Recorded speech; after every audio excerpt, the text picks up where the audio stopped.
안녕하십니까. 하준호의 리더십 TV입니다. 2021년 1월 17일 아침, 오늘의 강의는 왜 한국적 리더십이어야 하는가 세 번째 시간으로 지난 시간에 이어 자기 자신을 낮추는 심리 구조의 효과에 대해서 카이스트 비교 경영학 교수인 중국계 미국인 베티정 교수는 이런 이야기를 했습니다.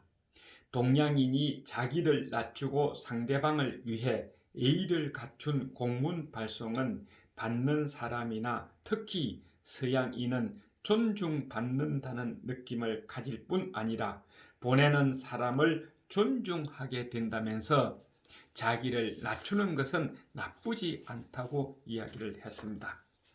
또 고든 왓슨 AIG CEO는 한국에서 근무해보고 경험하고 느낀 점을 이렇게 이야기를 했습니다.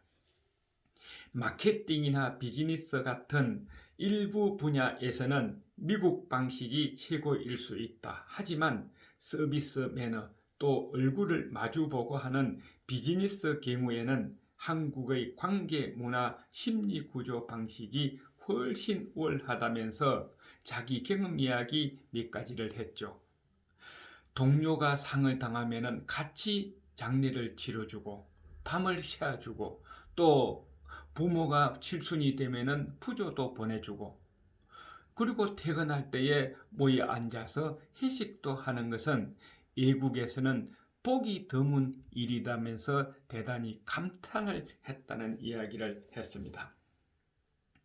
자, 그래서 왜 앞으로 한국적 리더십인가 하는 네 번째 이유는 이제는 동양풍이 불기 시작했기 때문이다 하는 겁니다. 지금까지는 서양풍이 불어서 서양의 물질 문명과 실용주의가 세계를 휩쓸었습니다. 그런데 좋은 점도 있었지만은 부작용도 대단히 많아서 이제는 정신이 우선이 돼야 되지 않느냐 하는 겁니다. 그래서 동양 문화의 바람이 세계를 휩쓸어야 된다 하는 것이죠. 왜냐하면 인간은 정신으로 살아가는 것이기 때문에 그렇습니다. 정신이 똑바로 박히지 않는 인간의 삶은 어떤 삶이 되겠습니까? 쉽게 이야기해서 우리말로 저 을빠진 인간, 을빠진 인간이라는 소리를 듣는 사람이 살아가는 방식은 어떻겠느냐 하는 겁니다. 생각 없는 삶이 되겠죠. 무엇을 해야 할지, 어떻게 해야 할지, 어디로 가야 할지 방향을 모르는 그런 삶이 될 수가 있다 하는 것입니다. 그런데 특히 지도자가 정신이 빠져 있고 얼빠진 인간이 지도자라면은 그 조직이나 국가나 이 세계가 어떻게 되겠느냐 하는 것을 우리가 한번 생각해 봐야 된다는 것이죠. 무엇을 의미하느냐? 물질 문명보다 정신 문명이 더 앞선다 하는 것입니다. 그래서 언젠가는 이 동양풍이 불어서 이 동양의 어떤 나라가 세계를 잡고 흔들 때가 온다. 세계를 이끌어 갈 것이다 하는 겁니다. 그러기 위해서 이 정신 문명과 물질 문명이 서로 균형을 맞추어서 같이 가는 시대를 만들어야 된다 하는 것이죠. 지금 많은 과학이 급속도로 발달해가지고 좋은 점도 있지만 가만히 앉아서 세계 정보를 수집할 수가 있고 세계 모든 지식을 접할 수 있는 좋은 점도 있지만은 그에 따른 부작용이 더 크더라 하는 겁니다. 그것을 해결하기 위한 것은 동양의 정신 문명, 신성주의가 우선이 돼야 된다 하는 것이죠. 여기에 제일 우선이 될 수 있는 나라가 어느 나라겠습니까? 중국, 일본, 인도, 한국 그런 겁니다. 저는 당연히 우리나라가 그렇게 되지 않을까 하는 겁니다. 왜냐하면은 지금 우리는 우리 문화가 세계적으로 지금 한류를 일으키고 있기 때문에 그렇습니다. 한글은 과학이 들어있는 글자라고 그러죠. 또 우리 국민은 세계 어느 곳을 갖다 놔도 부지런하기 때문에 굶어 죽는 법은 없다고 그럽니다. 이것이 새마을 운동이다 하는 겁니다.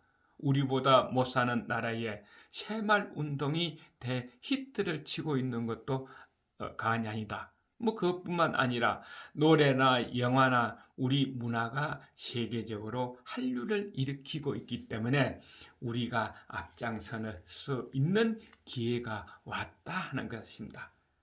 우리가 가지고 있는 독특한 사상을 하나 만들어야 된다 하는 것도 여기에 포함이 되죠. 왜냐하면은 우리 한반도는 세계적으로 독특한 지역이라고 할 수 있습니다.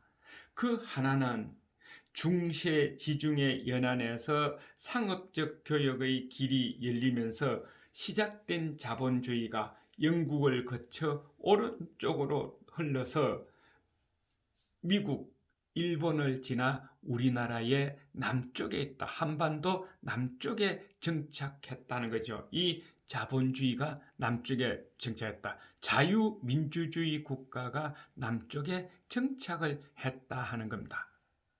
그 다음에 하나는 독일에서 태어난 마르크스가 쓴 공산주의가 영국을 거쳐 왼쪽으로 돌아서 소련과 중국을 지나 한반도 북쪽에 정착을 했습니다. 이 자본주의와 공산주의, 이 자유민주주의와 사회주의, 이것이 대립되어 있는 두 사상이 대립되어 있는 곳은 한반도뿐이 없다 하는 것이죠. 북한은 지금 세습으로 약간 변형은 됐다고 그러지만은 기본 바탕은 공산주의 사상이다 하는 겁니다.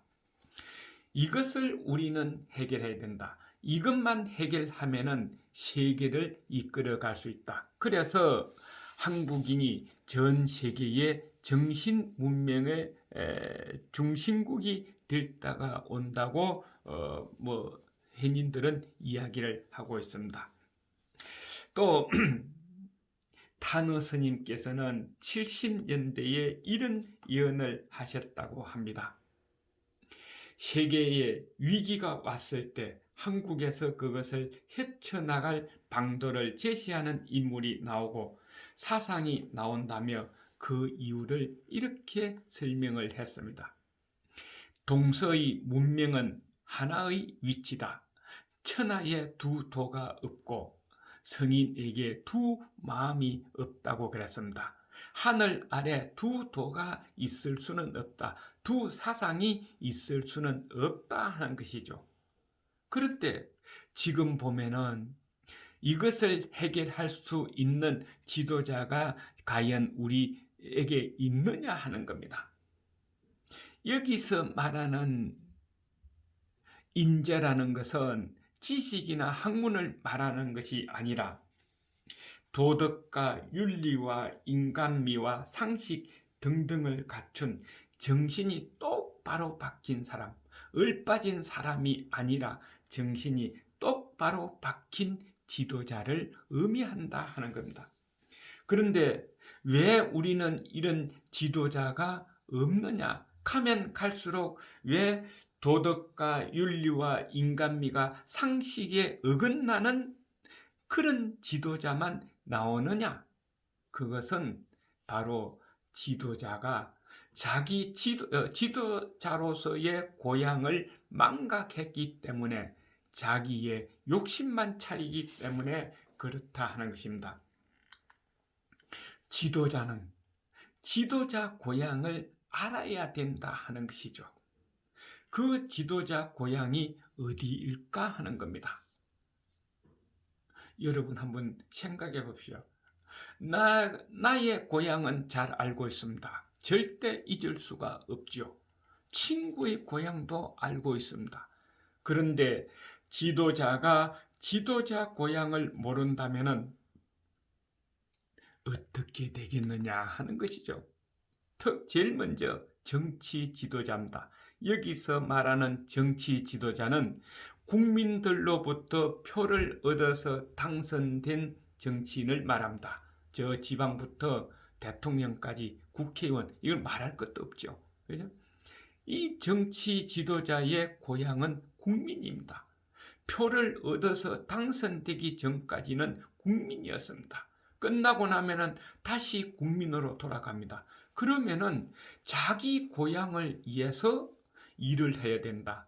자기가 태어난 고향을 말하는 것이 아니라 국민들을 위해서 정치를 해야 된다. 기업에는 기업 조직 구성원들을 위해서 기업을 운영해 나가야 된다.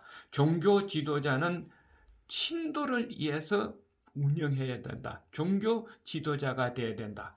상업자는 물건 사는 사람을 위해서 물건을 팔아야 된다. 그래서 물건을 파는 것이 아니라 신뢰를 파는 거라고 이야기를 했습니다. 물건을 파는 사람은 자기 자신을 파는 거다 하는 것과 같다 하는 것이죠. 무엇을 의미하느냐? 지도자가 고향을 잃어버리면 신뢰를 잃게 된다는 것입니다. 그래서 지도자에게는 두 마음이 있을 수가 없다. 지도자 마음에는 신뢰만이 가지고 일을 해야 된다. 신뢰뿐이 없다 하는 것을 생각하셔야 된다 하는 것이죠. 그런데 만일에 이 국민이 기대를 하고 표를 줘서 뽑아놨더니 자기 기대에 못 미칠 때는 고향은 바로 지도자에게 욕을 하고 손가락질하고 비판할 수 있다는 겁니다. 이것을 잘못됐다고 생각해서는 안 된다는 것이죠. 잘못된 것은 이런 욕을 하는 고향을 보고 지도자가 오히려 거기에 따라서 자기에게 주어진 권력을 가지고 욕을 한다거나 아니면은 처벌을 한다거나 하는 것은 그것이 오히려 잘못됐다. 욕을 얻어 먹지 않으려면은 국민들이 준 표를 다 무시하고 자리를 나와야 되는 것이 지도자다 하는 겁니다. 어느 누구도 다 말할 수 있다는 거죠. 어느 누구도 다 마찬가지다 하는 겁니다. 그래서 우리 조직을 하나로 만들고 국가를 하나로 만들고 세계를 하나로 만드는 지도자가 되려면은 고향을 잘 이끌어가는 그런 최고의 지도자가 되어야 된다 하는 것을 우리는 잊어서는 안 된다 하는 것입니다. 우리는 이런 자질과 능력을 가지고 있는 충분한 민족입니다. 세계적으로 강대국 속에서 근 5,000년 역사를 이어온 민족이라는 것이죠.